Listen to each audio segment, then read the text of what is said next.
Hello friends, Radhe Radhe, जय Shri Krishna, good morning. I hope सब अच्छे होंगे। स्वागत है एक और वीडियो में। एंड प्लीज़ मेरे चैनल को सब्सक्राइब कर देना। सोशल मीडिया खासकर वाईटी फ़िलहाल युद्ध का मैदान बना हुआ है। इतना लंबा तो विश्व युद्ध भी नहीं चला था जितना ये कंट्रोवर्सी चल रही है। रोज़ रोज़ कुछ नए क्रिएटर्स के चेहरे उतर रहे हैं, नकाब उतर रहे हैं उनके चेहरे से। नए नए जो कंट्रोवर्सी 4-4 6-6 साल पुरानी थी उनको वापस से लाया जा रहा है, वापस से लोगों को मतलब खींचा जा रहा है पुरानी पुरानी बातें करके। सो फिलहाल एक फैमिली बहुत बौखलाई हुई है, वो है किनारी फैमिली। किनारी फैमिली बोलेंगे हम उनको। किनारी फैमिली बहुत बौखलाई हुई है। जो ख़ानदान के चश्मो चिराग हैं किनारी फैमिली के, उनका कल वीडियो आया, उन्होंने कुछ पॉइंट्स बोले।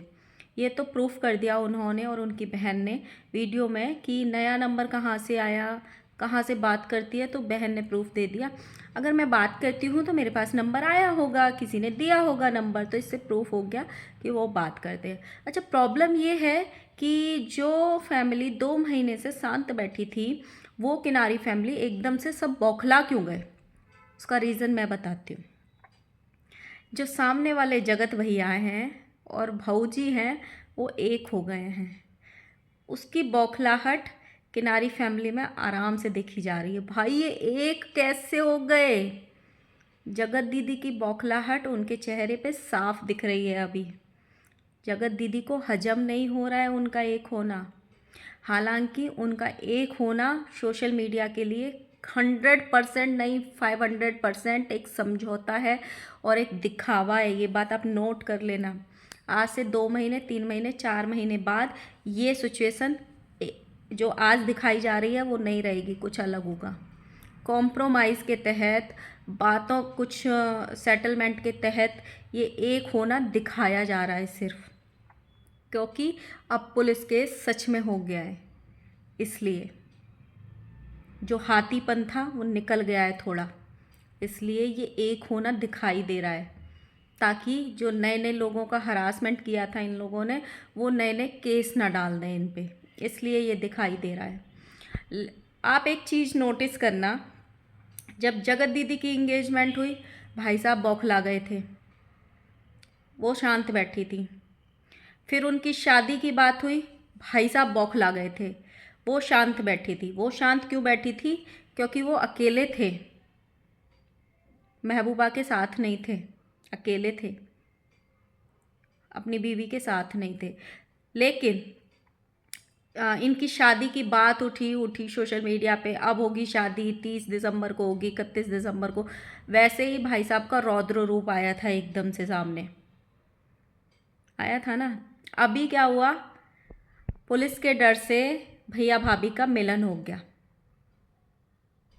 एक पुलिस कॉल से भैया भाभी का मिलन हो गया, सेटलमेंट के थ्रू, कि बात करेंगे और करते थे और करते रहेंगे। इस सेटलमेंट के थ्रू ही ये आपस में मिले हैं। कोई नहीं रोकेगा बात करने से। जब उनकी फैमिली को प्रॉब्लम नहीं है, उनकी फैमिली को प्रॉब्लम नहीं है, तो हम लोग कौन रोकने वाले? ये सेटलमेंट हुआ है।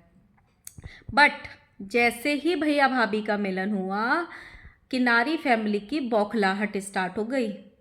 और वो 2-2, 3-3, 4-4 बार लाइव आया जा रहा है, ब्लॉग्स डाले जा रहे हैं, उनमें भी बैकग्राउंड साउंड आ रही है दीदी की। बौखलाहट साफ नज़र आ रही है। अब तो दीदी जी खुले में आ गई। करते हैं फ़ोन तो नंबर भी तो किसी ने भेजा ही होगा, इसीलिए करते हैं। भैया ने भी बोल दिया, अगर मेरी बहन बात करती है तो क्यों दें किसी को प्रूफ, जब सामने वाले को प्रॉब्लम नहीं है। तो अब जो किनारी फैमिली है उसका असली चेहरा अब सामने आया है। जो अब तक चुप बैठे थे ना, कल के उनके शब्द सुनिए आप, चश्मो चिराग जी के। किनारी फैमिली के जो कीनू भैया हैं, इकलौते चश्मो चिराग, उन्होंने अपनी वीडियो में बोला, अगर अब हमारा नाम लिया और अब हमको कंट्रोवर्सी में ड्रैग किया तो टांगे ढीली करवा देंगे, टांगे ढीली करवा देंगे और एक एक को लीगल में फंसा देंगे। ये स्टेटमेंट आया है भैया जी का। और भैया जी को एक ही बात और याद आई। भैया जी प्रवचन दे रहे थे, मेरी और मेरी बीवी की शादी हुई, हमने आज तक एक दूसरे पे शक नहीं किया, मैं अपनी बीवी को बहुत प्यार करता हूँ, ना मैं अपनी बीवी को का फ़ोन चेक करता हूँ, ना मेरी बीवी मेरा फ़ोन चेक करती है। हस्बैंड वाइफ के रिलेशन में विश्वास होना बहुत ज़रूरी है। तो आप ये ताना किसको दे रहे हैं भैया जी? कीनू भैया, पूरी दुनिया के कपल को आप ज्ञान देंगे कि अपनी वाइफ का फ़ोन चेक करना चाहिए या अपने हस्बैंड का फ़ोन चेक करना चाहिए या नहीं? किसी वाइफ ने अपने हस्बैंड का फ़ोन चेक नहीं किया था ना, इसीलिए ये कांड हो गया था। अगर वो बहुत पहले ही अपने हस्बैंड का फ़ोन चेक कर लेती तो ये कांड होता ही नहीं। और हस्बैंड या वाइफ अपने हस्बैंड वाइफ का फ़ोन देखे तो इसमें क्या अपराध है? ये विश्वास के तहत नहीं आता क्या? मुझे तो मेरे हस्बैंड को मेरा फ़ोन चेक कराने में कोई प्रॉब्लम ही नहीं है, मैं गलत नहीं हूँ तो। किसको ज्ञान दे रहे हैं भैया जी? सबको सब समझ में आ रहा है। तो जो घमंड है ना आपकी नारी फैमिली का, वो सर चढ़ के बोल रहा है अभी, बौखलाहट नज़र आ रही है। हम बहुत पहले बोल सकते थे, लेकिन मेरे को बार बार चुप करा दिया गया कि मुंह मत लगो, छोटे लोग। वो कहना तो ये चाह रहे छोटे लोग हैं, छोड़ दो, बट भैया जी ने स्टेटमेंट बीच में ही कट कर दिया। छोटे लोग के बाद में चेंज कर दिया कि छोटे लोग, हमारा बच्चा छोटा है। भैया जी, आपके जो स्टेटमेंट है ना वो पकड़ लेती है पब्लिक। आप मुंह नहीं लगोगे, जनता मुंह पे थूक रही है पूरी किनारी फैमिली के, और आप मुंह लगने के बात नहीं कर रहे हो। एक बहुत बड़ी लाइन बोली भैया जी ने, अगर हमें मत खींचो, पहली बात तो मेरे पास ऐसे ऐसे राज दफन पड़े हैं क्रिएटर्स के, चलो छोड़ो। अगर मैं एक लाइन बोल दूँ ना, अभी एक लाइन, तो पूरा सोशल मीडिया पे हाहाकार मच जाएगा। भैया जी, अपनी औकात से बाहर क्यों स्टेटमेंट देते हो? याद है ना, अपने ही थूक को खुद चाटना पड़ता है फिर। याद है ना, मूछें मुड़वा लूँगा बहन करेक्टर लेस है। मुड़वाई मूछें, मर्द बनो, अपनी ज़ुबान पे टिकना सीखो। बोला था ना एक एक को भोपाल खिंचवा लूँगा, नहीं खिंचवाया ना, खिंचवाया भी तो सेटलमेंट करवा के भेज दिया। क्या एग्जाम्पल सेट कर रहे हो भाई? दुनिया थूकेगी आपके इन स्टेटमेंट पे। उतने स्टेटमेंट बोलो जितना आपसे झेले जाएं। वो स्टेटमेंट मत रखो जो आपसे झेले ही ना जाएं, जो औकात के बाहर हो। आप सोशल मीडिया पे हाहाकार मचाओगे, बताओ? सोशल मीडिया पे हाहाकार की वजह आप बने हुए हो फिलहाल, पूरी फैमिली। भाई मुझे ये समझ में नहीं आता, इन लोगों के अंदर ये जो ईगो है, इतना घमंड आया कहाँ से? किस चीज़ का घमंड है? इतना सब कुछ होने के बाद इन लोगों का घमंड ही नहीं टूट रहा है। ऐसा कौन सा चक्की का आटा खाते हो भाई? दूसरी तरफ एक अलग कंट्रोवर्सी चल रही है। वो कंट्रोवर्सी 4 साल पुरानी खींची जा रही है। देखिए, जब भी एक 16, 17, 18 साल की लड़की होती है और एक 40 साल की औरत होती है, दोनों के सोचने की, समझने की और काम करने की जो वो होती है ना, मानसिकता, वो अलग होती है।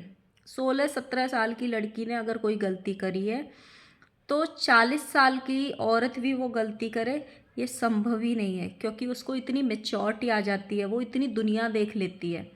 16, 17, 18 साल की लड़की का मन चंचल होता है, उसको सही गलत या इस गलत काम के क्या परिणाम होंगे उसका एहसास इतना नहीं होता है।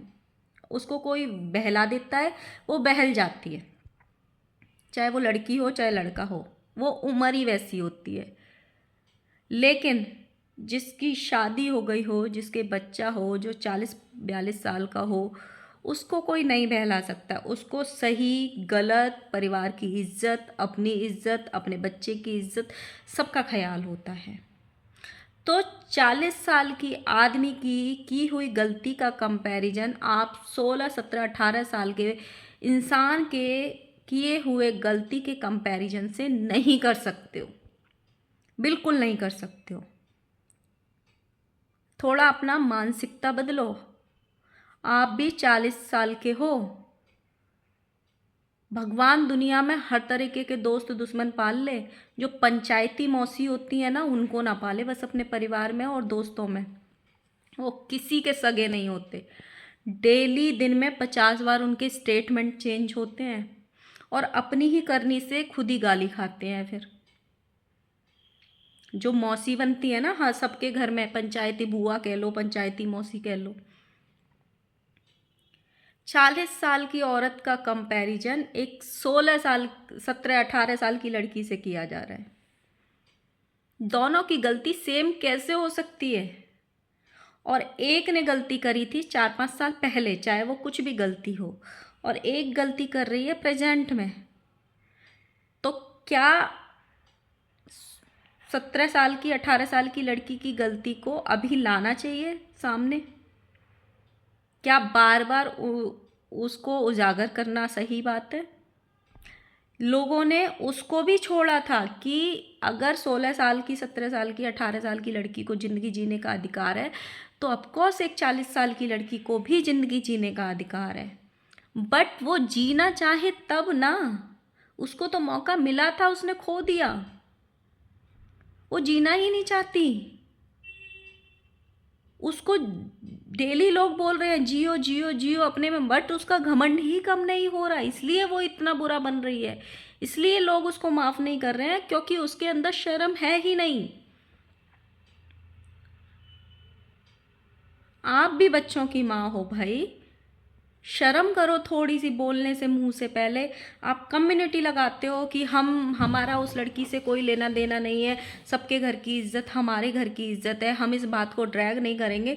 कम्युनिटी के जस्ट 3 घंटे बाद किसी पैनल पे सेम उस बात को रिपीट किया जाता है अपने ही मुंह से कि पहले अपनी घर की इज्जत को संभालो। ये क्या है? इतना तो यार 20 साल की लड़की को भी समझ में आती है कि मुझे कहाँ पे क्या बात बोलनी है और क्या नहीं। इंसान अगर हारता है ना, कोई इज्जतदार इंसान अगर हारता है ना, तो सिर्फ अपने परिवार की खातिर हारता है।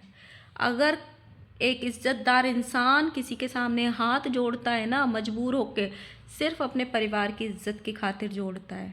अगर कोई इंसान किसी कंट्रोवर्सी से बैकआउट करता है ना, तो शायद इसलिए करता है कि उससे भी कुछ गलतियां हुई होंगी जाने अनजाने में, या उसकी फैमिली से कुछ गलतियां हुई होंगी जाने अनजाने में, इसलिए वो उन चीज़ों को बार बार लाना नहीं चाहता है, इसलिए वो बैकआउट कर लेता है। समझो, इस बात को समझ रखो।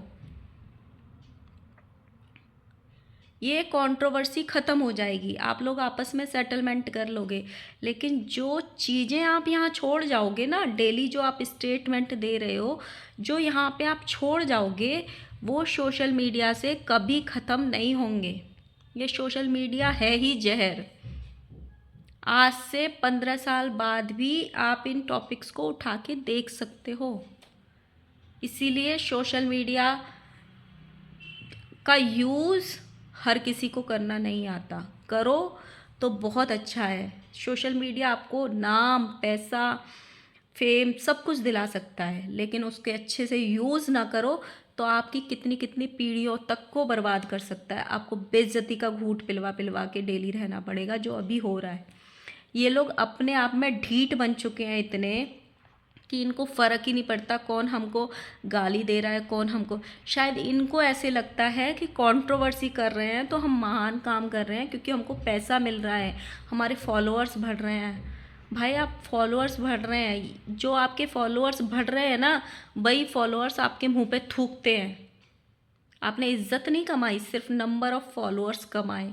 जो आप पैसा कमा रहे हो, आप महल तो बना सकते हो उससे, आप कोठी बना सकते हो उससे, लेकिन उसमें सुकून से नहीं रह पाओगे, क्योंकि आपको और ज़्यादा कंट्रोवर्सी करने की भूख आएगी, और ज़्यादा पैसा कमाने की भूख आएगी। आप भी रोटी ही खाओगे, दाल ही खाओगे, और जो कम कमाता है ना वो भी रोटी दाल ही खाएगा, लेकिन वो सुकून की नींद सोएगा। आप सुकून की नींद नहीं सोओगे, क्योंकि आप ये सोचोगे कि कल कौन सी कंट्रोवर्सी करूं, कल मैं किसको गाली दूं, कल मैं किसको ईंट मारूं ताकि मेरे को और पैसा मिले। और दूसरी तरफ वो भी दाल रोटी खाया है, लेकिन वो इज्जत की रोटी खाया है, अपने स्वाभिमान की रोटी खाया है, मेहनत मजदूरी करके रोटी खाया है, इसलिए उसको सुकून की नींद आएगी। कम कमाओ लेकिन इज्जत से कमाओ, बहुत सुकून मिलेगा। सोना चांदी घर पैसा कितनी भी गाड़ी कुछ भी खरीद लेना, जब आपकी आंखें मुद जाएंगी ना, चार कंधे ही आपको लेके जाएंगे। आपकी डिफेंडर, आपकी स्कॉर्पियो, आपकी फॉर्च्यूनर में आप नहीं जाओगे, चार कंधे ही लेके जाएंगे। तो थोड़ा सा ना ये सोशल मीडिया कंट्रोवर्सी ये सब तो करो, करनी है तो, लेकिन जीवन का भी ज्ञान ले लो। इस यूट्यूब पे ही मिल जाएगा, बहुत सारे मोटिवेशनल स्पीकर हैं। इतने दिन बाद भैया भाभी का मिलन हुआ, फिर भी लाइव लाइव लाइव लाइव खेल रहे हो। अरे भाई मी टाइम स्पेंड करो। इतना भी इतने बड़ मुझे सबसे ज़्यादा हंसी ये आती है, इतने मिलियंस वाले ये लोग हैं क्रिएटर्स, और ये लोग जो छोटे क्रिएटर्स होते हैं 1000 2000 10,000 20,000 वाले, जगत दीदी ने भी कल बोला, आ जाते हैं लाइव में बैठते हैं, बोलते हैं लाइक करो लाइक करो लाइक करो। कल भैया जी आए थे लाइव, 2 दिन पहले भी आए थे, सब्सक्राइब मोड ऑन करके आए थे। अगर आपको गाली भी देनी है तो पहले उनको सब्सक्राइब करना पड़ेगा ताकि उनके फॉलोअर्स बढ़ जाएं। शर्म करो यार। और जो बोलते हैं ना लाइक करो लाइक करो लाइक करो, ये बोलते रहते हैं लाइव में बैठ के, किसी दिन ये भिखारीपन तुमने भी किया था। दूसरों को बोलने से पहले सोच लिया करो, तुमने भी जीरो से स्टार्ट किया था और किसी के साथ बैठ बैठ के आपने ये फॉलोअर्स गेन करे, और आपने तो किस तरीके से करे हैं जगत दीदी, वो तो पूरा यूट्यूब साक्षी है। आपने तो वो लाइक मांगे भी नहीं, आपने तो आंसुओं की गंगा बहा बहा के ये फॉलोअर्स कमाए हैं। आपने तो अपने को क्रिएटर्स साथियों की मदद से ये उनके फंक्शंस में जा जा के रो के अपने गए हुए पति का नाम ले के ये फॉलोअर्स कमाया। अगर कोई चूड़ी पहन रहा है तो रो दिए, कोई पायल पहन रहा है तो रो दिए, किसी के घर में शादी हो रही है कोई तैयार हुआ है तो रो लिए उसके सामने कि मेरे पास ये सुख नहीं है तैयार होने का। ऐसे फॉलोअर्स कमाए हैं आपने। छोटे क्रिएटर्स तो भी मांगते हैं, चलो लाइक कर दो लाइक कर दो लाइक कर दो। आप तो पैसा कमाने के लिए कंट्रोवर्सी तक क्रिएट कर लेते हो। उतना बोलो जितना आपके मुंह पे शोभा दे। क्यों? क्योंकि वो बोलते हैं ना, एक कहावत है कि कमान से निकला हुआ तीर और जुबान से निकला हुआ शब्द वापस नहीं लिया जा सकता है। सो उतना बोलो जो आप बाद में वापस ले सको। ये शब्द आपके यहाँ पे हमेशा छप जाएंगे। आप बोल के जाती हो, आपकी हजारों वीडियोस बन जाती हैं वो शब्दों की कॉपी हो के। उतना ही बोलो। चलो गाइस, बाद में बात करते हैं बाकी का, देखते हैं आज पूरे दिन में क्या होता है। फ़िलहाल बाय, एंड प्लीज़ मेरे चैनल को सब्सक्राइब करना, एंड वीडियो पसंद आए तो लाइक करना, कमेंट करना। बाय।